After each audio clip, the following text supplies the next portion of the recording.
The chronicle of this chilling legend begins in the mid-1950s, nestled within a secluded, riverine village in Manikganj, Bangladesh. This is not merely a ghost story told to frighten children, but a bone-chilling, true account that remains etched in the collective memory of the local elders. A dark saga of a cursed tree and the tragic downfall of a respected Muslim family. The epicenter of these supernatural events was a massive, ancient gob, velvet apple tree, standing tall behind the family's homestead. For generations, villagers whispered that the tree was a sanctuary for a powerful clan of Jinn'S, and no one dared to disturb its branches after dusk. However, the tragedy was set in motion by a simple, unsuspecting act. One humid evening, while the new bride of the house was cleaning the kitchen area near the tree, she spotted a peculiar, oversized lizard crouching near the roots. It was unlike any ordinary reptile.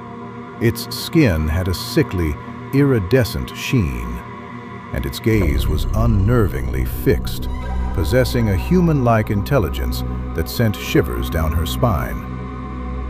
Out of a mixture of annoyance and an instinctive, unknown fear, she struck the creature hard with a heavy broom. The lizard died instantly, its body twisting in a final, grotesque spasm.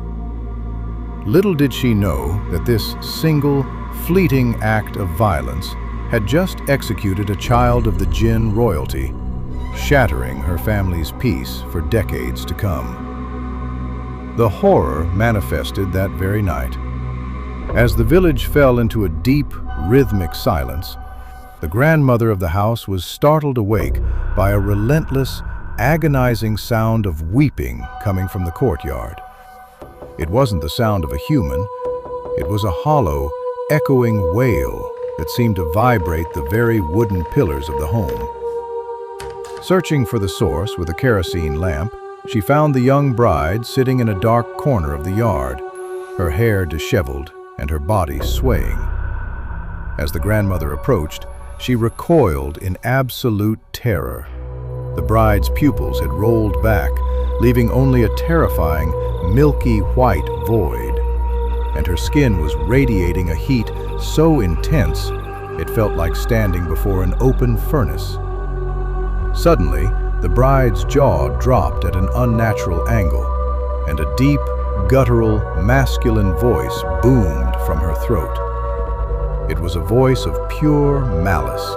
"My daughter lived in that tree as a lizard, and your bride slaughtered her without mercy. I will not leave a single soul in this house alive. Blood will pay for blood." Terrified, the master of the house sought the immediate help of the Khadem, caretaker, of a nearby local shrine, a man known for his spiritual wisdom. The journey to the shrine, however, was blocked by the unseen.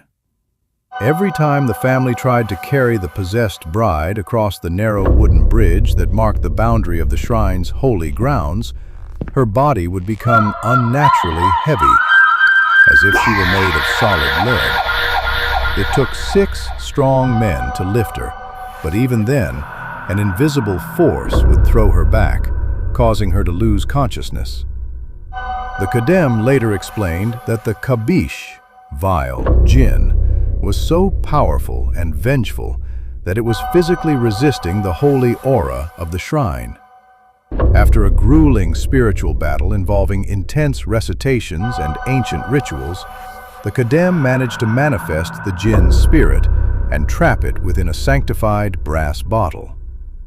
Just as the seal was being placed, a final, blood-curdling scream erupted from the bride's lips.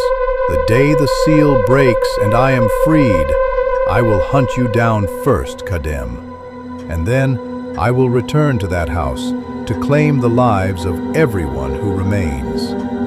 Nearly 6 years of deceptive peace followed the imprisonment of the jinn. Life seemed to return to normal, and the couple was blessed with a beautiful daughter, the very narrator of this history.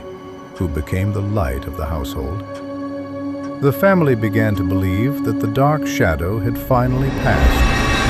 However, destiny took a sharp turn when news arrived that the Kadem of the shrine had passed away suddenly while in deep prostration, Santa, during his prayers. It was said that a black mark had appeared over his heart, as if someone had pressed a heated seal against it. That very night, the seal on the brass bottle vanished, and the Jinn's old game of revenge resumed with a ferocity that surpassed the first encounter. One moonless night, as the master of the house headed toward the fields to till the soil before dawn, he encountered a sight that defied all logic. Standing across the canal was a massive, pitch-black shadow, a giant whose head seemed to touch the low-hanging clouds. The entity stood with one foot on one bank and the other on the opposite side, blocking the entire waterway. A suffocating stench of rotting flesh and stagnant swamp water filled the air. The master, a man of immense courage and faith, did not run. He engaged in a physical and spiritual struggle with the entity that lasted until the first rays of the sun. As the call of the dawn prayer, Azan, echoed from the village mosque, the giant shriveled and transformed into a hideous, tattered winged raven. The master managed to catch the bird and, in a fit of desperate rage, burned it to death in a fire pit, believing that by destroying the physical form, he was ending the curse. He was gravely mistaken. The death of this second entity, another member of the Jinn's family, only served to turn a grudge into an eternal vendetta. Following this event, the family was subjected to Mayajal, a series of terrifying supernatural illusions. When the master went fishing, his nets would be full, but upon pulling them up, he would find only the severed heads of the fish, as if an invisible predator had eaten the bodies while they were still in the water. The most heart-stopping moments involved his young daughter. On several occasions, she would vanish into thin air while sitting right next to him in their small wooden boat. He would scream her name in the middle of the river, only to find her minutes later hiding in the dark, cramped hull of the boat, staring at him with wide, vacant eyes, claiming that a tall uncle had been playing with her. One night, the horror turned physical. While rowing home, a massive, traditional racing boat, beach boat, appeared from the mist, despite it being the wrong season. The boat was manned by dozens of oarsmen who had no faces, just smooth, pale skin where their features should have been, and glowing red pits for eyes. They raised their heavy wooden paddles high, intending to crush the master and his small vessel. Reciting the Ayat al-Kursi with all his might, the master dived into the freezing river. He swam to the shore, gasping for air, only to return home and find his daughter already tucked into bed, sleeping soundly, despite her being miles away on the river just moments before.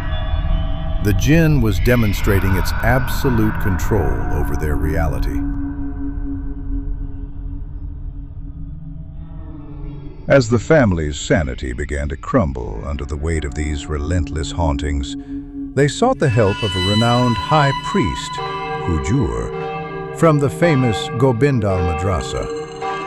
Upon entering the homestead, the Hujur stopped in his tracks, claiming the air was thick with the scent of ancient blood and sulfur. He sensed the malevolence emanating from the gab tree and immediately ordered the family to hammer 4 enchanted iron nails into the 4 corners of their property to create a spiritual barrier. He somberly revealed the gravity of the situation. You have not just killed a spirit.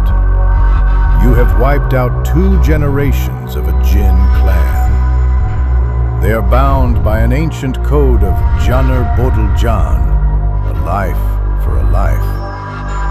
will not rest until they have taken their payment in blood. He warned them never to cut or even trim the gab tree, for it was now the only thing keeping the remaining Jinn clan anchored there. If the tree fell, their rage would be unleashed without restraint. But the Jinn was patient and cunning. Despite the Hujur's spiritual fortification, the master of the house had to leave the protected perimeter to tend to his crops and provide for his family. One scorching, windless afternoon, as he was returning from the distant fields, the world around him suddenly went deathly silent. The sounds of the cicadas stopped. The wind ceased to rustle the leaves, and the sun seemed to dim as if eclipsed by an invisible hand. Suddenly, an immense pressure slammed him into the dusty earth. He couldn't move a finger. He was pinned down by a force that felt like a mountain. Then, a cold, dry whisper, like the sound of dead leaves scraping against stone, vibrated directly into his ear. "I tried to take your daughter to the underworld, but the Hujur's nails kept me at the door. But today, you are alone in my domain. I have decided not to kill you, for death is too quick and too merciful. Instead, I will leave you with a mark that will remind you and your kin of my daughter every single day of your life. I will take your strength and leave you as a shell. Now, our score is settled." That very afternoon, the vigorous, hard-working young man suffered a catastrophic collapse. By the time the villagers found him and carried him home, the left side of his body had turned cold and ashen, as if the life force had been sucked out of it. He was permanently paralyzed, unable to walk or use his arm for the rest of his long life. The Jinn's vendetta had turned a pillar of the community into a helpless invalid, settling the score by ensuring he lived every day in a state of living death.